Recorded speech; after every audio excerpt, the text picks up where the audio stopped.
un tout petit peu plus tôt, on est donc sur un flux de conférences qui se nomme La création et Internet.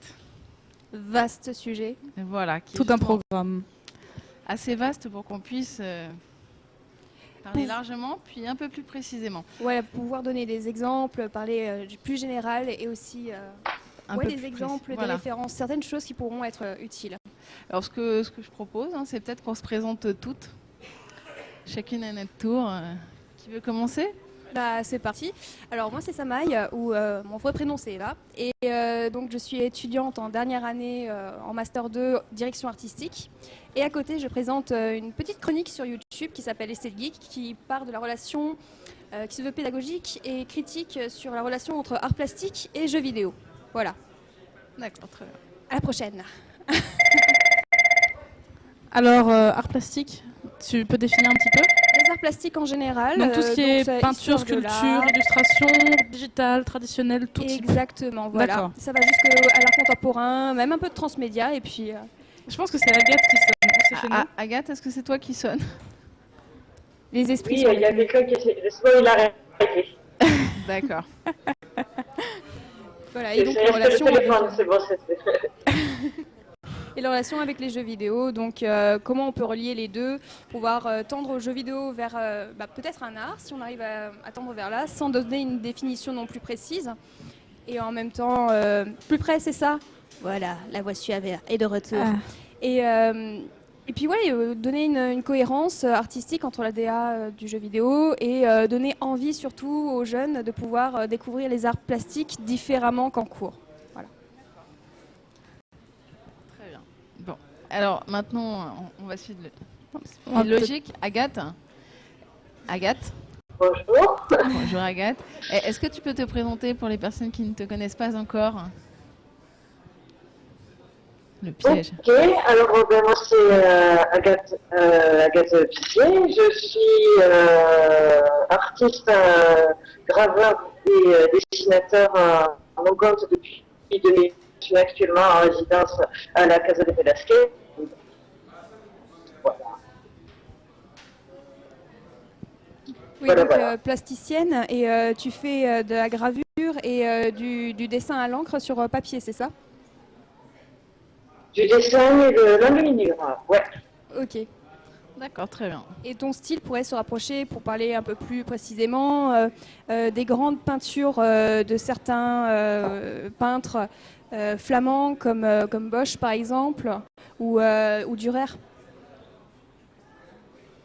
Oui, enfin, c'est de belles références, mais je ne pas jusque-là, mais oui, je m'inspire beaucoup de l'art de la Renaissance pour travailler. Voilà. Ok. Très bien, parfait. Moi, c'est Nad, je dessine en autodidacte. Plus haut le micro, je pense. Ah oui, T'entends le pas micro bien. plus près. Donc Nad, dessinatrice en autodidacte, sur mes temps de loisirs. Donc voilà, ça pourrait se synthétiser à ça. Je passe mon micro. Moi, c'est Ril, donc Lisa, mon vrai prénom. Je suis dessinatrice en autodidacte depuis une dizaine d'années, même si bon, il y a des plus et des moins, voilà. Et en ce moment, je prends des cours de dessin naturaliste pour me tendre un peu plus vers le dessin animalier, voilà. Et moi, pour ma part, je suis membre du Fascino Obscurus Press, donc vous m'avez peut-être déjà vu sur la partie fandom. Donc je suis illustratrice amateur, totalement. C'est que sur mes loisirs et sur mon temps libre, et c'est déjà pas mal. Voilà. Et la première question qu'on pourrait se poser, vu que vous êtes toutes illustratrices, avec des parcours, je pense, différents, des attitudes différentes par rapport à votre pratique, le sujet aussi, c'est Internet. Quel est l'avantage premier que vous, personnellement, vous voyez à l'utilisation d'Internet ? Si vous pouvez répondre d'un point de vue assez global ou... Non mais exactement, c'est une très très bonne question. Pour ma part, Internet m'a tout de suite... j'y ai tout de suite vu un moyen de ressource. D'abord pour y trouver des techniques, parce que c'est vrai que du coup j'étais un petit peu seule dans mon village et c'était très très intéressant. Donc d'abord pour trouver des techniques et échanger avec des gens, rencontrer des gens. Des fois, je regrette de les avoir rencontrés. Allez, bim. Non, faut rencontrer des gens et donc forcément par la suite se faire connaître. Donc c'est vrai que Internet était un très vaste réseau d'informations et de rencontres possibles. Et c'est par Internet que j'ai commencé à réellement dessiner en entrant dans un fanzine, en rencontrant les gens par Internet et en se lançant. Moi, pour ma part, en fait, Internet, ce que j'expliquais tout à l'heure, c'est que Internet, ça m'a permis de découvrir ce qui existait sur Internet et ce que d'autres avaient créé avant moi.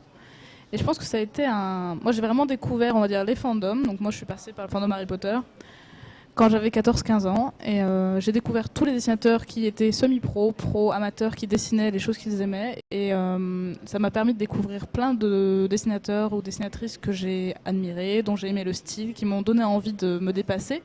C'est ce que je racontais tout à l'heure quand j'étais sur le flux dessin. Quand j'étais gamine, je dessinais que des animaux. Et à partir du moment où j'ai découvert d'autres fandoms, je me suis dit, mais tiens, mais pourquoi tu ne serais pas de dessiner aussi tel ou tel personnage, de tel livre, ou tel roman? Et Internet, ça m'a surtout permis ça, de voir tout ce qui existait en fait. C'est d'ouvrir les horizons. Et après, plus tard, c'est vrai que c'est surtout un outil de communication extraordinaire, Internet. Tout va très vite. C'est un outil sur lequel on peut facilement diffuser ce que l'on crée. Sur plein de plateformes différentes, que ce soit des sites entièrement dédiés au dessin, comme par exemple DeviantArt, ou que ce soit des réseaux sociaux, ou ce genre de choses. Ça permet vraiment de diffuser ce que l'on fait rapidement, et c'est aussi un vecteur de rencontre assez extraordinaire. C'est vrai que je pense ne pas me tromper pour dire que la majorité du staff des Geek Fairies s'est connu grâce à Internet, et c'est un peu grâce à ça que l'aventure a pu se créer et se poursuivre. Voilà.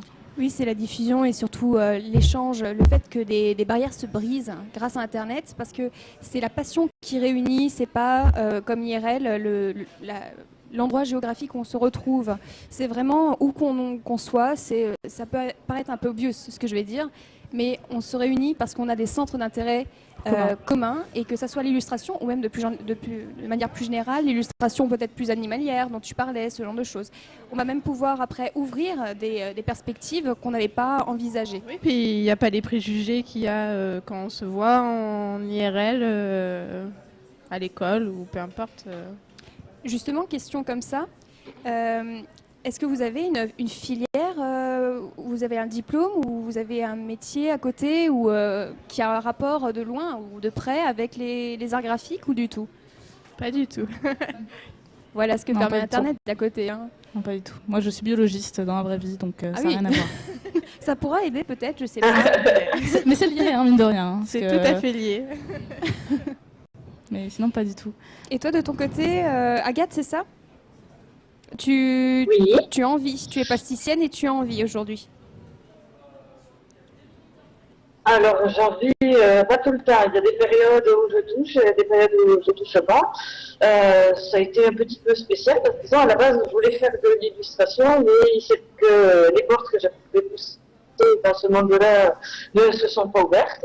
Et finalement, je me suis retrouvée aux Beaux-Arts de Paris, qui est une formation presque, c'est un mélange entre une école d'art et une école de philo, quoi. C'est plus proche de la fac d'art plastique qu'une véritable école d'art appliqué, où on apprend vraiment à dessiner, à faire des belles choses et tout.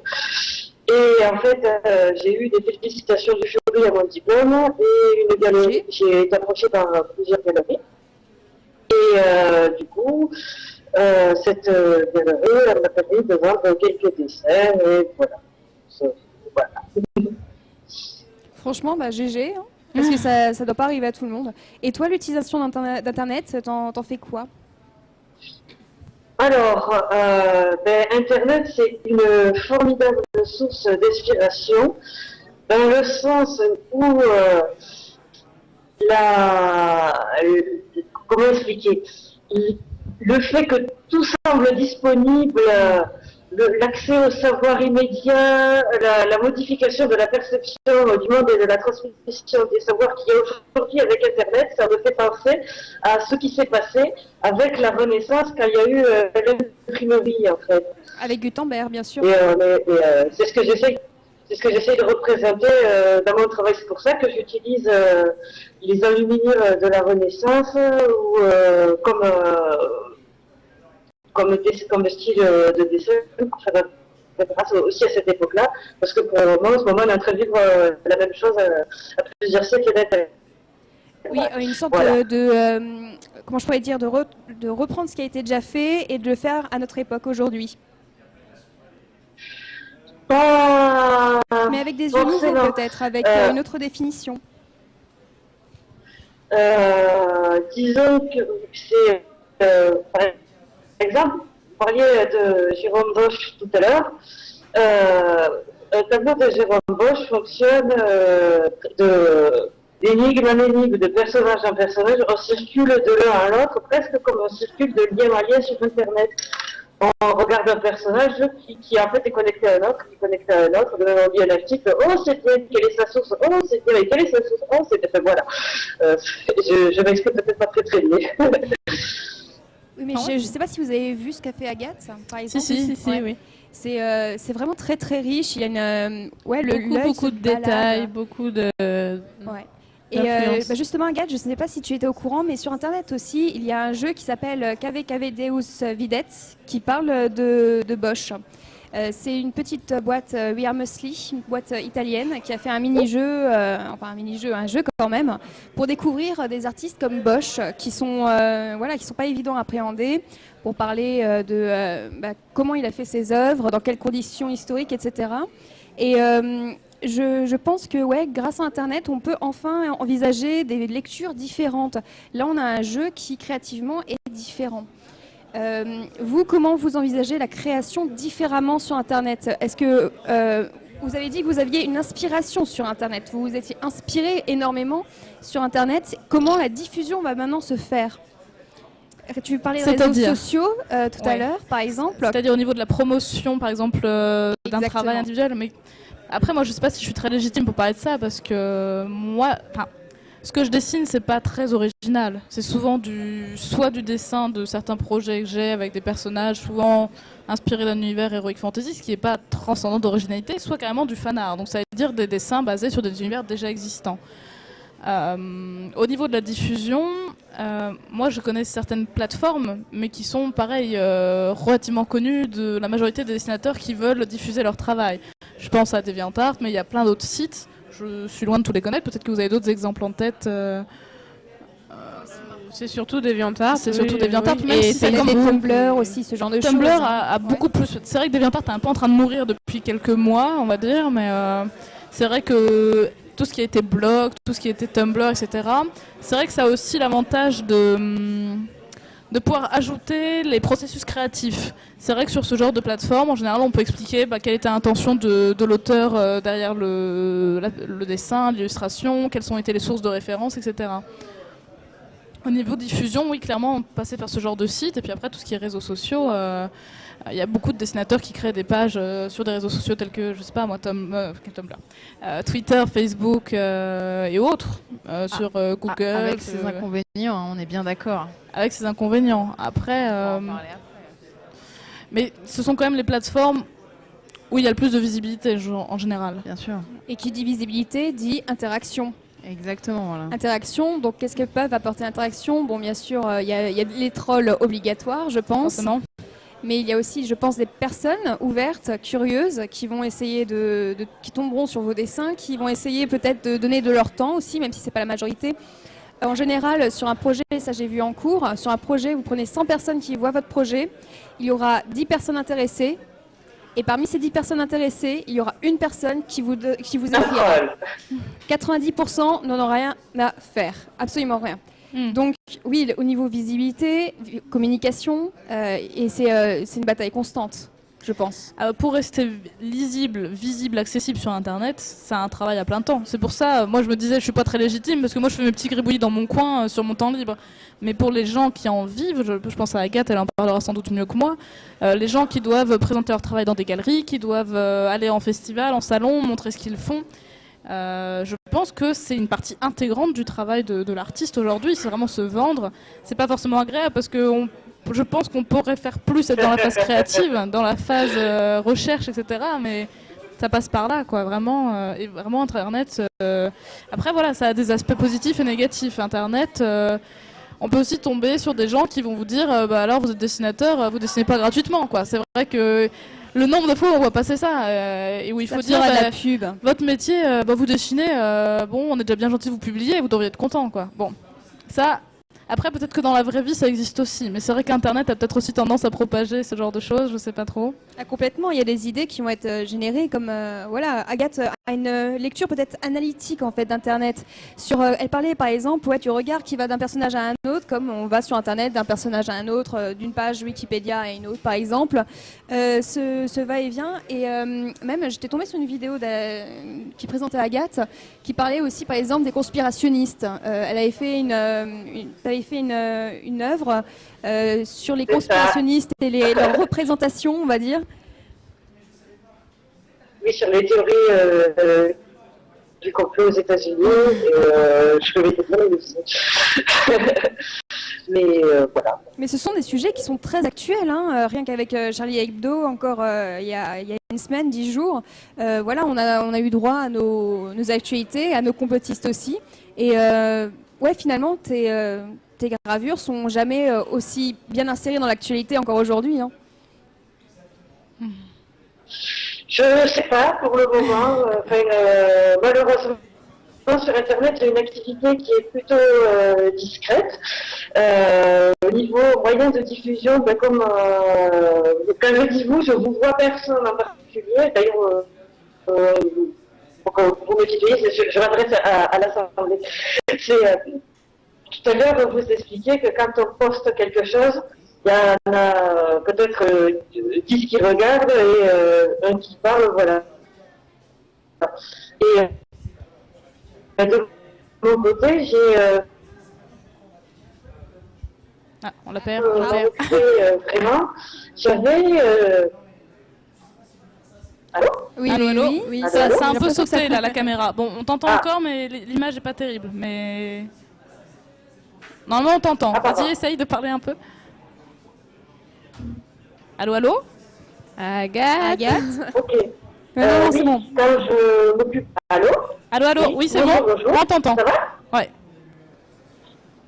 Ouais. Donc, en fait, du coup, ce que je faisais pour moi, j'ai rencontré peu de personnes via Internet. Je me renseignais, par exemple, sur DeviantArt ou sur les forums de blogueurs, de dessinateurs, quand il y avait des IRL, parce que je suis une bille pour me vendre sur Internet. Et du coup, j'allais aux IRL pour voir les personnes en vrai. Et voilà. J'ai beaucoup à apprendre, je pense, encore de ce côté-là. Oui, il y a justement à apprendre et puis même avoir la curiosité de. Je pense sur Internet, on a eu une période où on était de plus en plus. Vas-y, je t'en prie. On a tous eu une période où on s'est perdu sur Internet. Je sais pas vous, mais où vous êtes tombés sur des choses. Est-ce que ça, d'à côté, bon, avec les risques qu'il peut y avoir aussi, ça vous a donné une pratique de curiosité et ça vous a donné des idées indirectement. Je voudrais en fait précisément que vous décriviez en fait l'aspect créatif. Comment vous commencez à créer, comment vous avez les idées en fait? Moi personnellement, je me balade de galerie en galerie, d'inspirations différentes sur DeviantArt. Où tu peux choisir. Enfin, il y a des galeries. Ça marche plus? Allô? Si. Ça y est, allô? D'artiste en artiste en fait. Il y a aussi Pinterest aussi dont on n'a pas parlé, mais on peut vraiment trouver beaucoup d'inspiration. Et puis petit à petit les idées viennent, sans copier évidemment, mais faisant un mélange un peu d'inspiration. Et au niveau limitation aussi, justement, des fois vous auto-limitez peut-être? C'est mon gros problème. On te limiter. Je sais pas parce que tu parlais justement, ça m'a tilté un peu. Ouais, voilà, le plagiat par exemple. Bien, oui, c'est un peu une auto-limite parce que plagier, faire la même chose, ce serait un peu, c'est pas très respectueux pour les artistes qui sont inspirants et puis c'est pas très intéressant personnellement.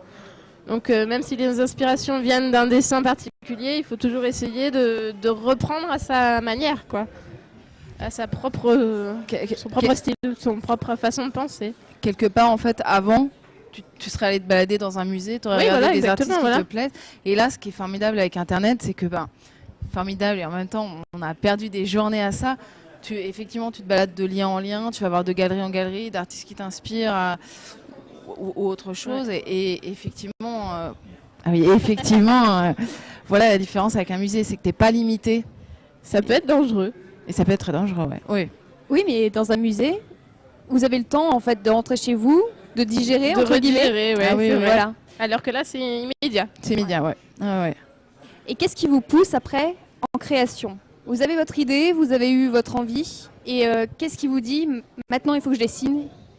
S'il y a un petit truc qui va tilter ou vous avez une idée en tête depuis pas mal de temps, vous dites- Généralement, moi en tout cas, c'est comme ça que je fonctionne. C'est plus j'ai des envies, des idées, et j'ai déjà des stocks d'images qui m'ont inspiré. Et c'est assez rare que je regarde les images et que je fonce direct. Généralement, je pose un peu une bribe d'idée ou ce que je veux exprimer sur papier, et après je retourne voir un peu les images qui m'ont inspiré. Et, donc un va-et-vient entre ce qui t'a inspiré, ce que tu es en train de faire, et puis tu y reviens dessus. Oui, plutôt. En fait, il y a une différence entre les images qui m'inspirent et les images dont je me sers comme un peu comme doc, un petit peu pour voir par exemple une ambiance qui m'a plu, pour essayer de retranscrire quelque chose, pour regarder comment ça a été construit ou les choses comme ça. Voilà, pour moi en tout cas. Moi, à l'inverse, c'est complètement immédiat. En général, c'est une idée d'un coup, une émotion, une image qui vient. Puis... Qui te porte. Et il faut le dessiner tout de suite, quoi. Voilà. Ok. Moi, je sais que c'est très variable en fait. Ça fonctionne ou pas? Ah oui. Je fonctionne par phase. Alors bon, dans la vraie vie, en fait, j'ai pas beaucoup de temps pour dessiner. Donc en fait, ce que je fais en général, c'est que je mature les idées. Je me dis, j'aimerais faire ça. Je garde les idées sous le coude. Et il y a une sorte d'accumulation d'idées. Et quand je sais très précisément en fait où je veux aller, je vais chercher des références. Par exemple, il y a pas très longtemps, j'ai eu envie de faire une illustration. J'avais l'idée. Je savais que je voulais que ce soit une ambiance un peu Renaissance. J'avais l'idée de dessiner un personnage avec une robe d'une époque précise. Et après, j'ai aussi nourri par rapport à ce que moi j'ai vécu, ce que j'ai vu. En l'occurrence, quand j'étais gamine, j'avais visité l'Alhambra. Je me suis dit, ça serait parfait de dessiner ça là-dedans. Bon, après, c'est très chiant à dessiner. Hein. C'est un peu bête de se dire, tiens, chouette, si je dessinais la cour de l'Alhambra. C'est une très bonne idée. Mais une fois que j'avais... Bon, ça faisait longtemps que j'avais l'idée en tête. Honnêtement, ça fait plusieurs semaines, mois. Vu que j'ai pas pu dessiner depuis plusieurs semaines, mois, j'y pense. Et une fois que l'idée est à peu près posée, je vais chercher des références sur Internet. Et là, on va chercher des photos, on va chercher des images de robes de l'année 1490, ce genre de choses.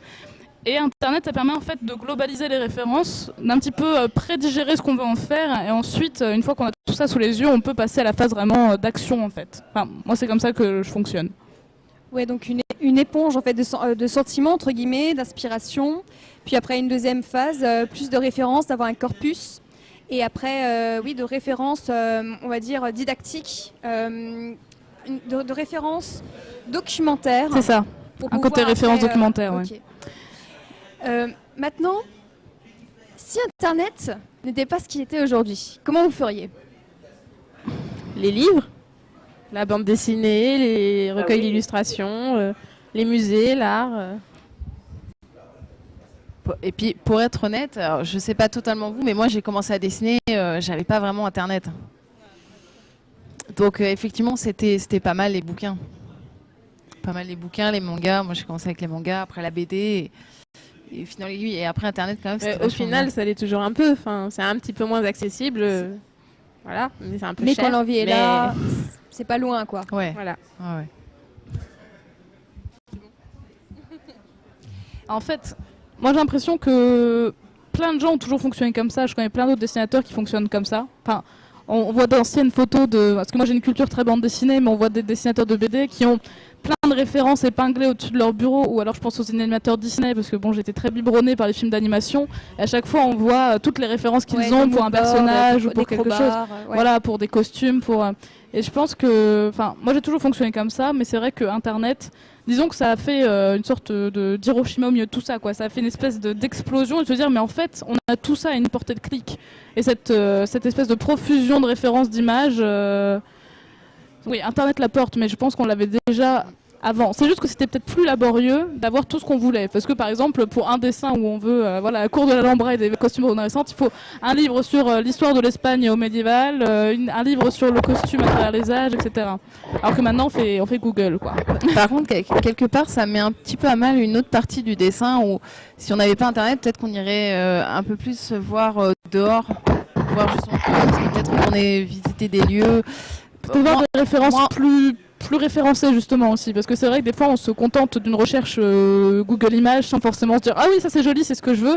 Alors que si on avait été chercher dans un livre, on aurait peut-être eu des légendes pour dire « Ah bah oui, ça c'est telle fontaine du 15e siècle, très à la mode, sous tel roi, à telle époque, etc. » Pourquoi pas.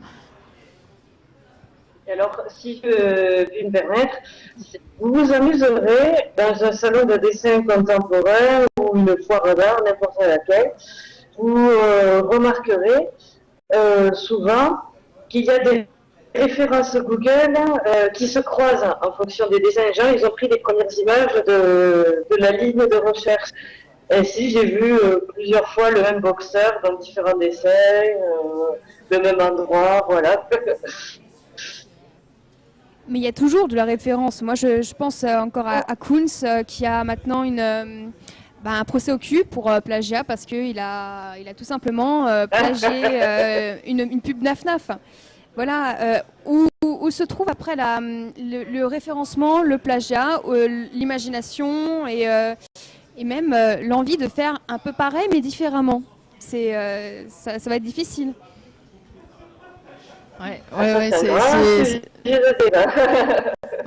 Ça c'est un bon débat avec le plagiat, où commence et où s'arrête l'inspiration du plagiat, effectivement. Disons que moi je pense que le processus créatif, il se nourrit forcément de quelque chose. On peut pas partir de rien. Voilà, ça me rappelle, c'était mon sujet de bac de première, c'était les romantiques qui disaient qu'il fallait tout refaire à nouveau, ou d'autres qui disaient qu'au contraire il fallait se nourrir de ce qui avait été fait avant. Et tu te dis, oui, forcément, tu peux pas partir de rien. Après, il y a volonté ou non de servir de ce qu'on avait avant, ou au contraire d'être en rupture totale avec ce qu'on avait. Mais le processus créatif, il se nourrit forcément de quelque chose en amont, quoi. Enfin... Oui, voilà. Et puis même en esthétique, on parle de mimésis de la nature, le fait de copier la nature, même indirectement, parce que t'allais en parler, je pense. Parce qu'on vit dans la nature, on est la nature est partout autour de nous, donc c'est normal qu'on va être imprégné de ça. Je vais même extrapoler l'art contemporain, une forme géométrique, un carré blanc sur fond blanc, par exemple. Le carré, on a une imagerie du carré déjà en tête. Est-ce que c'est abstrait ? Non, parce que ça montre déjà une forme figurative. Un carré, tout le monde sait ce que c'est un carré. Donc à un moment, même l'abstraction n'est plus abstraite. Enfin, je me perds un peu là, mais bon. Nous, ça nous va, tu peux continuer. Voilà. Et il y a un point aussi intéressant que je voudrais aborder avec vous, c'est la rapidité. Tu en avais parlé au tout début, justement, la rapidité d'Internet. Ouais. Ce que ça peut apporter dans votre processus créatif, le fait que vous créez peut-être plus si vous avez le temps, je pense, parce que voilà, ça reste quand même à côté du travail, à côté des études. Mais est-ce que, extrapolons, est-ce que vous avez eu des idées peut-être plus rapidement avec Internet ? Ou est-ce que vous avez besoin de plus mûrir, plus avoir de recul, parce qu'Internet va très très vite ? Besoin de renouveau aussi à chaque fois. Hein. Moi, je dirais ça dépend des jours. Ça dépend des jours. Et il y a des fois où, oui, effectivement, ça va un peu trop vite et il y a peut-être besoin de prendre un peu de recul pour avoir l'idée, et son idée surtout. Et il y a des jours où, au contraire, ça peut aller très très très très vite. Et là, je dirais, moi, c'est selon l'inspiration soi-même qu'on a en se levant. L'élan créatif. Ouais. Ouais. Non, je ne sais pas. C'était très bien.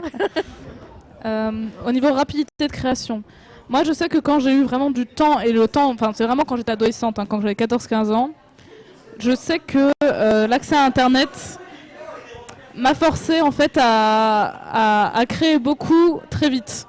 Mais il y avait aussi une phase dans cette période-là qui m'a surtout poussé à travailler mon style, à reproduire beaucoup. On parlait du plagiat tout à l'heure. Moi, je sais que quand j'ai eu 14-15 ans, que j'ai eu accès à Internet et que j'ai vu tous les dessins qui existaient, je me suis d'abord servi de ça pour essayer de voir qu'est-ce que j'aimais, comment je voulais apprendre à dessiner, en disant tel auteur, j'aime beaucoup son style, tel auteur, j'aime beaucoup son style. Et je me souviens encore, j'ai imprimé les feuilles, parce que moi, je suis quand même vieille époque, donc j'étais beaucoup sur les livres, etc. Donc au début, j'imprimais les feuilles, j'essayais de voir comment c'était dessiné, j'essayais de les reproduire et ensuite, une fois que j'avais compris la technique, j'essayais de faire mes trucs à moi.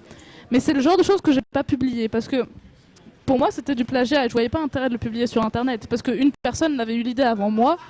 Et en gros, moi, je trouvais ça joli et je m'étais dit pourquoi pas l'adapter. Oui, mais c'est de l'exercice, donc toi, c'était de l'exercice. Oui. Mais je me voyais pas le publier. Après, j'ai publié du fan art. Alors après, on se dit où est la limite. C'est ça. C'est différent. Le fan art, tu ne recopies pas une image. Non, mais tu recopies un concept déjà existant. Un concept. C'est un concept, c'est vrai. C'est marrant parce que ça, c'était un débat qui a eu ou qui va y avoir dans la fandom zone sur le fan art. Mais je rebondis sur ce que tu disais. Et effectivement, moi aussi, j'ai commencé en recopiant mes mangas, donc Dragon Ball Z, comme beaucoup. Et c'est ce que je dis aux jeunes qui commencent et qui me montrent les dessins en me disant ouais, mais ça, c'est recopié. Je dis c'est pas grave. On a tous commencé quelque part en recopiant. Et je crois, y compris les grands peintres. C'est ce que me disait mon grand-père qui me disait mais les grands peintres, enfin avant d'être des grands peintres, ils reproduisaient les tableaux. Et on apprend beaucoup en faisant comme ça. Ce qui est important après, c'est de ne pas s'approprier en disant c'est mon dessin. C'est moi qui l'ai créé. Il ne faut pas oublier qu'on l'a recopié sur quelqu'un. C'est ça. Donc pour moi, c'est ça. Donc, voilà, pour moi, le plagiat, c'est à partir du moment où on revendique quelque chose qui nous appartient, alors que non, l'idée, la création, c'est pas nous qui l'avons fait. Mais pour moi, un fan art, c'est mon avis personnel. Pour moi, c'est de la création. Après, il faudrait vous demander... Excuse-moi de te couper. Non, je me demandais... dommage aussi avec le fan art. Oui, c'est vrai. Ouais. C'est vrai, mais on perd en originalité. Moi, je pense surtout au travail d'Agathe, où là, c'est vraiment du travail original. Peut-être qu'elle a une relation à la création originale différente de la nôtre. Est-ce que... Où est le plagiat en quoi où est-ce qu'on sent je sais pas exactement quel est son point de vue. Il faut voir ce qu'elle en pense. Disons, en général, dans mes grands dessins, mon travail professionnel, ce que j'aime à dire, c'est que tout personnage ou tout élément qui ressemble à quelque chose ayant déjà existé, c'est absolument fait exprès. Dans le sens où je construis des choses de manière très symbolique. Donc si je prends... par exemple, je décide de recopier le bonhomme du Monopoly, et que je le mets à tel endroit dans le dessin et que je le mets dans telle position, c'est parce qu'il y aura une raison précise. Voilà. Disons qu'au niveau du plagiat, si tu recopies bêtement le dessin et que tu changes juste la couleur, c'est pas très très fin et c'est pas bien de le revendiquer. Mais par exemple, vous parliez du fan art tout à l'heure. Si tu aimes, par exemple, Harry Potter et que tu as envie d'aller lui faire manger des chips, voilà, ça restera une création personnelle parce que tu iras chercher l'ambiance de dans quel restaurant, quelle sorte de chips, est-ce qu'il les aime, dans quelle humeur il est, enfin voilà, tu vois, ça restera voilà. Tu vas peut-être le faire dans un autre, tu vas ressentir ton émotion à travers ce personnage, donc ça restera toi. Et disons quand les mecs ils disaient, voilà, les gars de la Renaissance, ils disent tiens, je vais faire Zeus qui va prendre son bain. Il y a personne qui a dit t'as copié Zeus et tout, voilà, enfin bon, c'est... je sais pas, c'est très très mal, pas pour l'habitude. Voilà. Je vais aborder un truc avec vous maintenant, c'est on va dire, je vais transformer ma phrase, 2 minutes, je vais y arriver. Allons-y, on va y arriver. C'est Internet, comme vous l'aviez dit tout à l'heure aussi, permet un partage. Je vais aller même plus loin et va permettre un échange, là, le web 2.0, un échange horizontal. C'est-à-dire que tout le monde va pouvoir commenter, vous allez pouvoir commenter les autres, etc. Que ça soit sur les réseaux sociaux, que ça soit directement en commentaire dans un article Tumblr, DeviantArt, etc. Ou même via ça fait partie des réseaux comme Skype, c'est-à-dire des gens peut-être un peu plus directs avec vous. À ce moment-là, qu'est-ce qui vous a poussé, vous a mis, on va dire, un peu le coup de pied aux fesses pour vous dire je veux mettre ça sur Internet et je veux être ouverte à la critique, ouverte aux réactions vis-à-vis de mon travail? Déjà, je pense qu'il y a une part, à partir du moment où on le poste sur une galerie, tout ça, il y a une part de visibilité. Il y a une grosse part d'ego aussi, forcément. On veut que les autres regardent. Et il y a aussi une grosse part de, pour avancer dans le dessin ou pour s'exprimer dans n'importe quel média, il faut des critiques pour se remettre en cause, pour voir ce qui ne va pas, qu'on ne voit pas forcément quand on a le nez dessus, ou même pour redescendre un peu sur terre parfois. Voilà, c'est important. Si on n'a que papa-maman, on est d'accord que... Et papa-maman, c'est pas très objectif. Il est joli ton dessin. On le mettra sur le frigo. C'est ça. Merci. Alors, on était en train de dire au niveau de la fidélisation. Non, pas du tout. Attends, remets-moi dans le contexte, j'ai une espèce d'absence. Le but, pourquoi tu as voulu être sur Internet? Alors moi justement, c'est un peu bizarre parce que j'ai un rapport vis-à-vis à la visibilité des dessins très bizarre. D'un côté, j'ai fait la démarche de m'inscrire sur des sites comme ça pour qu'ils soient vus. Mais je crois que le fait que ce soit sur Internet, c'est quelque chose qui me va parfaitement parce que c'est pas les vrais dessins. Je sais pas comment dire. Il y a l'écran entre la personne qui va voir le dessin et moi. Parce que d'un côté, j'ai envie d'un retour. J'ai envie que les gens me disent ce qu'ils en pensent, ce qu'ils aiment pas, s'il y a des défauts. Des fois, ça fait pas plaisir. Moi, je me souviens, au tout début où j'ai posté sur Internet, il y avait des trucs que aujourd'hui je juge totalement abominables. Des trucs anatomiquement pas du tout possibles. Et je me souviens qu'il y avait un type une fois qui m'a dit achète un bouquin d'anatomie. Je l'ai pris très très mal. Bon, d'un certain côté, il l'avait pas fait avec beaucoup de tact. Mais j'étais furieuse, je suis sortie, je suis allée acheter un bouquin d'anatomie. Il n'empêche que voilà, t'as avancé du coup. Ouais. Ça a servi. Mais je sais que par exemple, je suis beaucoup plus mal à l'aise si par exemple quelqu'un regarde mes dessins et que je suis dans la pièce. Parce que ça me gêne en fait. C'est bizarre, parce que avec le dessin, il y a une sorte de rapport un peu intime. Intime, ouais, exactement. C'est quelque chose qu'on a fait avec une volonté précise. Et c'est un petit peu une part de soi aussi, hein, qu'on montre dans un dessin. Même un dessin de fiction, même un dessin... je ne sais pas comment expliquer ça, mais c'est un petit peu un espèce d'état de je suis capable de faire ça, j'ai eu envie de faire ça, je te le montre. C'est quand même assez intime. Et le fait de passer par Internet, je trouve ça rassurant, parce que les gens peuvent donner leur avis, mais c'est qu'un écrit sur un clavier. C'est pas pareil que quelqu'un dont on va voir l'expression faciale, dont on va voir d'autres choses. Et c'est vrai que moi j'ai un rapport très bizarre avec les médias et Internet, parce que je sais que j'ai même créé encore il y a peu de temps, il y a je sais pas 3 semaines, un Tumblr, parce que j'ai résisté pendant des mois en disant tout le monde a un Tumblr, je veux pas faire comme les autres, et puis en fait si. Et t'as mis aussi des gifs? Pas trop, mais parce que j'ai pas encore trouvé trop où c'est, tu vois, parce que je suis un peu lente pour m'y mettre, mais je pense que quand j'aurai trouvé je vais en mettre, hein, c'est foutu. C'est obligatoire. C'est obligatoire, mais d'un côté, voilà, c'est bizarre parce que des fois, je regarde et je me dis, ah, il y a quelqu'un qui a regardé. Et d'un côté, je me dis, comment est-ce qu'il va réagir s'il a réagi? Le commentaire, on est content, c'est chouette, un commentaire, quelqu'un est venu voir. Et quand on regarde, on se dit, ah, quelqu'un a aimé, a pas aimé, je sais pas. Moi, j'ai un rapport très antagoniste avec ça. Il y a un côté aussi où ça désinhibe énormément. C'est-à-dire que parce qu'on est derrière un écran, on peut se permettre... Exactement. Alors, se permettre de façon positive et ou négative. Hein. Moi, je me souviens, par exemple, à l'époque, j'étais une lurker sur beaucoup de forums et j'étais active sur le Lombric, par exemple.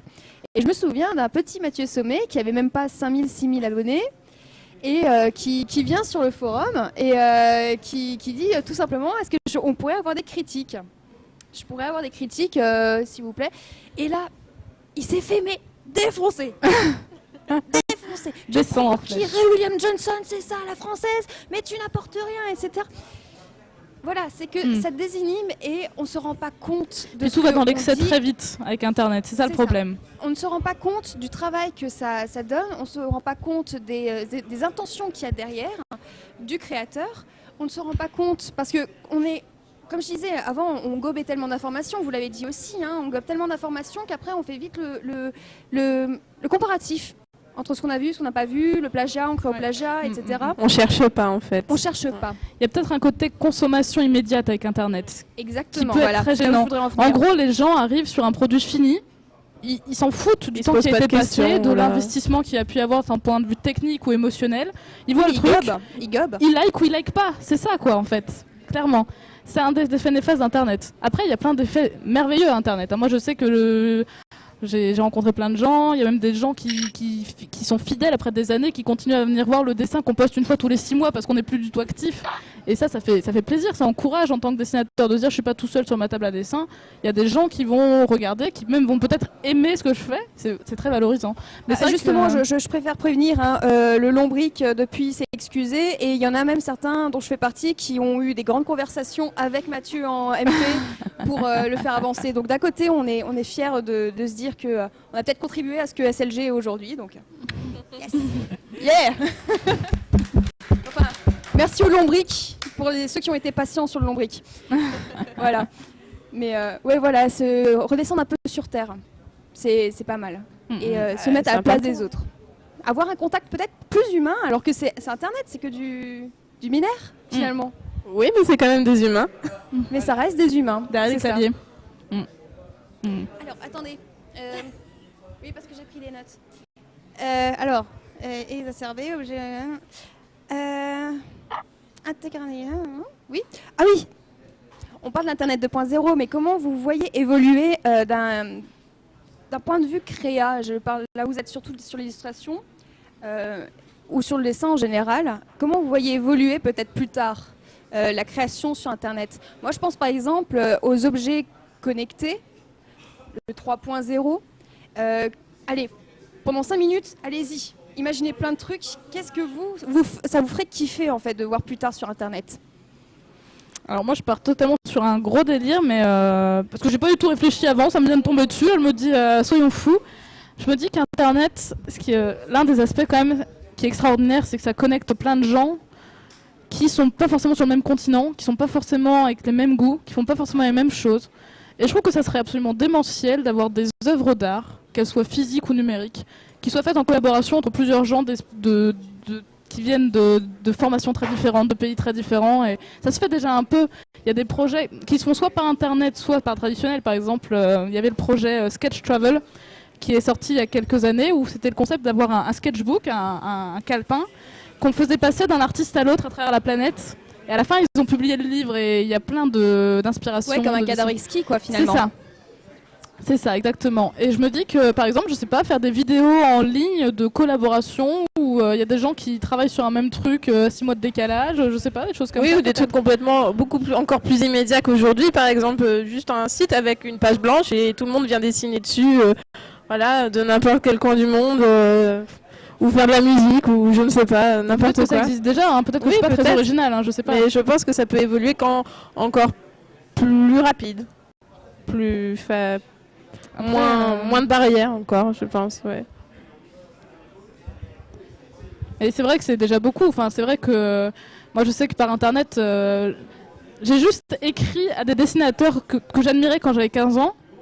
Et je trouve ça extraordinaire. Enfin, il y a des gens qui sont aux États-Unis, au Japon, tu leur envoies un mail, tu dis j'adore ce que vous faites, et ils vous disent bah oui, merci, mais t'es tout content quand même. Tu te dis ok, bah je l'ai quand même croisé, j'ai quand même dit quelque chose, et des fois il y a des interactions qui se créent comme ça. Et après, pourquoi pas envisager des œuvres communes, des choses comme ça, je sais pas. Donc plus dans la communauté encore. Ouais. C'est-à-dire peut-être exacerber encore plus le web 2.0. Est-ce que le format, si on vous propose par exemple un autre format que le dessin, je veux dire de la vidéo, de l'interaction web ou même du jeu, est-ce que ça vous intéresserait par exemple de vous développer dans une polyvalence, dans des médias qui vont être un peu plus poreux? Alors par exemple, concrètement, comment ça se matérialiserait? Par exemple, jeux vidéo. Moi, pourquoi pas, hein. Il y a longtemps, j'ai été gameuse, j'ai arrêté parce que j'ai plus le temps. Mais par exemple, ça se concrétiserait comment? J'ai du mal à me représenter, en fait. Je sais pas, du transmédia, par exemple. Je sais pas, une vidéo sous forme de site interactif, dans un web docu, par exemple. Ce genre de choses. Histoire que la créativité puisse se développer encore plus. Parce qu'on reste souvent sur des formats vidéo, du site internet, de l'illustration. Quelque chose qui combine tout ça, quoi. Voilà. Est-ce qu'il n'y aurait pas peut-être quelque chose qu'Internet pourrait développer sur vraiment du transmédia, de l'hybridation là-dedans? Moi, je pense par exemple aussi à Yankee, qui avait utilisé ses vidéos YouTube pour faire une sorte de visual novel interactive, où ça s'appelle la plume noire, je crois bien. Et avec simplement le système de clics, vous savez, des annotations que tout le monde ferme, bien sûr, hein, pour une fois que c'est utile. qu'on va pouvoir aller d'une case à une autre, etc. C'est-à-dire qu'on va de plus en plus utiliser les outils qui sont à notre disposition pour utiliser l'Internet, le Web 2.0, à des fins créatives un peu plus exacerbées. Est-ce que ça vous parlerait, par exemple ? J'ai du mal à me représenter concrètement ce que ça donnerait. Ça pourrait être très intéressant. Le fait de mélanger les médias comme ça, ça peut Là, être y a très plus de barrière. chouette. Ça peut être très chouette. Mais... Je dirais que mélanger les médias, oui, mais ça dépend de la personne. Moi, par exemple, j'aime bien inventer des histoires de personnages et je n'ai pas forcément besoin d'avoir des médias très différents pour raconter mon histoire, donc c'est pas forcément... Pourquoi ne pas faire appel à ce moment-là à un scénariste ou à un scénariste ou une personne qui écrit des scénarios de BD, ce genre de choses. Pourquoi pas? C'est pour ça que je dis ça dépend des personnes parce que... On a le compte à rebours qui non. Oh là là, c'est stressant. tic-tac, tic-tac, tic-tac. Moi, j'ai aussi, un peu comme mes deux camarades, j'ai un petit peu du mal à vraiment répondre à la question parce que c'est trop peut-être abstrait. Mais il y a un truc moi, qui m'éclate beaucoup en ce moment, c'est l'Oculus. Vraiment. C'est un truc que j'adore. Et je me dis, je sais pas, peut-être dessiner dans l'Oculus, ça me plairait quelque part. Dessiner dans l'Oculus ? Ouais, je sais pas. Je me dis, je mets les lunettes et là, je suis Tu prends un dedans pinceau et tu dessines la voie lactée comme ça. Ouais, je crois que ça me plairait. Devant toi. Ouais, franchement, c'est quelque chose. C'est la seule chose que. Là, c'est la création ultime, quoi. Ouais. Ce que tu dis, c'est comme si je créais une vraie voie lactée. Mais c'est juste que c'est la seule chose que là, à que l'heure actuelle, je peux pas faire, alors que pour l'instant, contacter un scénariste, on pourrait le faire. On le fait pas parce que bon, je sais pas pourquoi on le fait pas, mais voilà, moi l'Oculus par contre, ce que ça pourrait ouvrir au niveau du dessin, c'est le truc qui me ferait rêver, ouais. Mais comme tu dis, c'est peut-être effectivement un peu... Non, c'est chouette, moi je trouve comme idée. J'y avais pas pensé, mais... ultra bien, moi ça me fait penser au Kinect, à la Wii par exemple. voilà. On serait vraiment c'était assez révolutionnaire. dedans, quoi. Sans voilà. manette, sans extension du bras. Être sur Internet finalement, ça fait un peu penser à ça, mais c'est pas ce que je veux. Moi c'est juste la sensation de... Tu veux vivre ton œuvre, entre guillemets, quoi. Ou tu voudrais être ton personnage, ou je sais pas. Être dedans. Comme créer quelque chose de vivant, j'ai dedans. Ouais, c'est vraiment plus...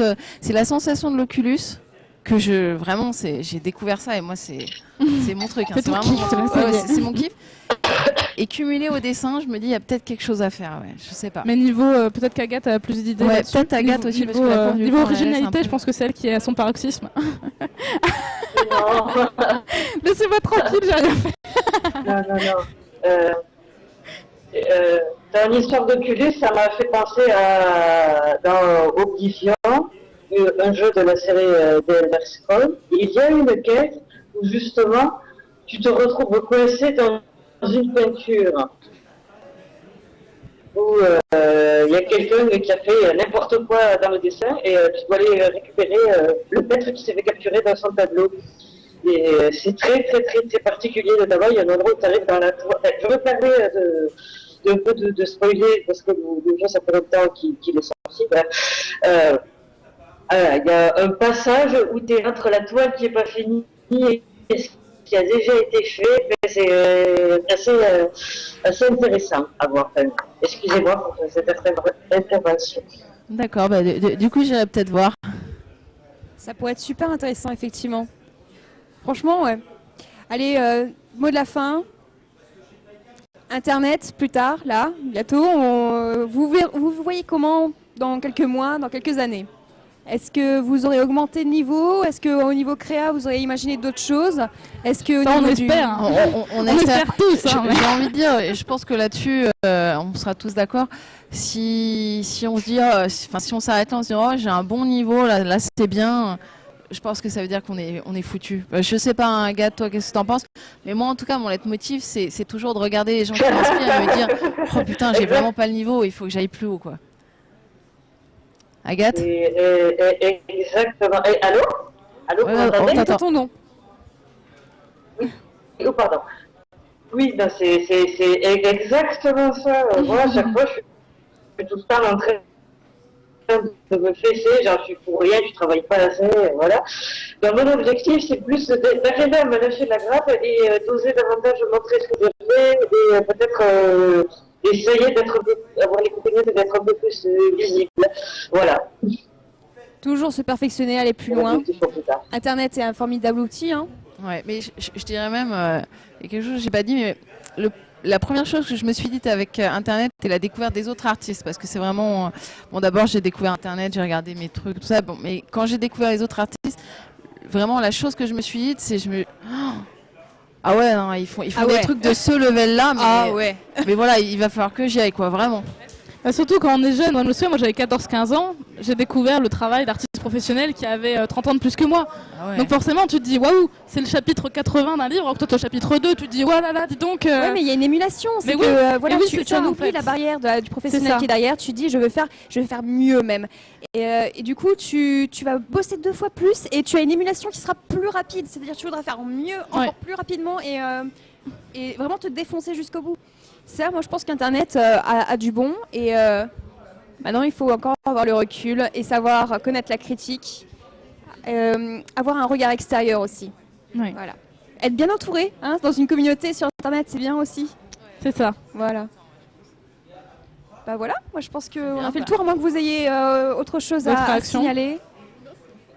Parfait, merci beaucoup. Hein. Bah merci à vous, ça a été fort enrichissant, finalement mes notes m'ont servi à rien. C'est cool. Tout au feeling. Tout fini. C'était parfait. Voilà. Allez. Juste, il doit nous rester 5 minutes. Au cas où, je vais aller voir sur le Ask FM si jamais vous avez posé des Ah questions, oui. parce que ce Avec serait grand dommage. plaisir. Vas-y. Ah ouais. File vite. Avec grand plaisir. Ouais, finalement on a dit plus ou moins ce qu'il fallait. Écoute. Ouais, j'avais parlé aussi de la facilité à utiliser les outils d'Internet aujourd'hui. Voilà, on avait parlé surtout de partage finalement, mais même les outils sur Internet directement, avec les tutos et tout ça. Ah bah oui. On en a un peu parlé. Pas vraiment. Pas vraiment de À questions. moitié. Des À moitié. questions. Ah oui, donc on les a pré-shot. Très bien. C'est parfait. Alors, où est-ce qu'on peut vous trouver, petit moment promo? Le plus simple. Ici, pendant le week-end, c'est sur le flux dessin.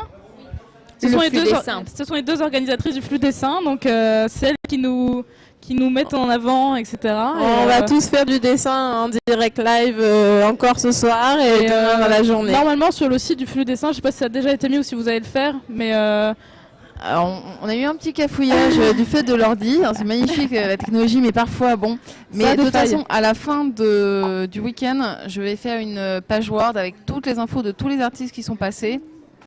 donc tous les liens. Et voilà, et tous les liens surtout pour que vous puissiez nous retrouver si jamais notre travail vous a plu. Voilà, et y compris Agathe, remarque. Bah, super, merci beaucoup. Merci. À vous.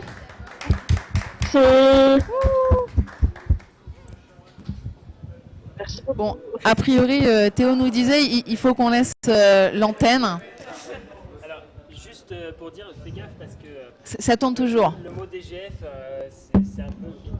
En fait. Donc là, ça a commencé à devenir bizarre.